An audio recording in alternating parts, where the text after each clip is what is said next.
ಎಲ್ಲ ನನ್ನ ವೀಕ್ಷಕರಿಗೆ ನಮಸ್ತೆಗಳು.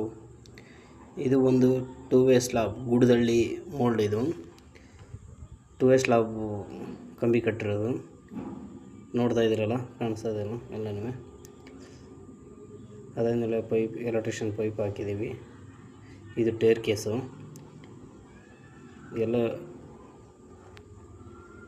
ಎಲೆಕ್ಟ್ರಿಷಿಯನ್ ಪೈಪ್ಗಳು. ಈ ಕಡೆ ಒಂದು ಕಾಲಮು, ಇದು ಬಂದು 2 ಅಡಿ ಕಾಲಮು, 12 ರಾಡ್ ಇದೆ. ಸೇಮ್ ಕೂಡ ಇದು ಕೂಡ 2 ಅಡಿ ಕಾಲಮು, 12 ರಾಡ್ ಇದೆ. ಇದಕ್ಕೂ ನೋಡ್ಬೋದು, ಅದಕ್ಕೆ ತೋರಿಸ್ತಾ ಇದ್ದೀನಿ. ಅದರಲ್ಲಿ 8/16 ಮಿಕ್ಕಿದ್ದು 12 mm ಐತಿ.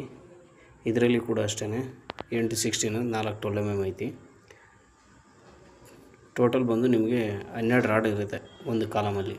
ಪ್ರತಿಯೊಂದು ಎನಿ ಒನ್ ಕಾಲಮಲ್ಲಿ ನಿಮಗೆ 12 ರಾಡ್ ಇರುತ್ತೆ.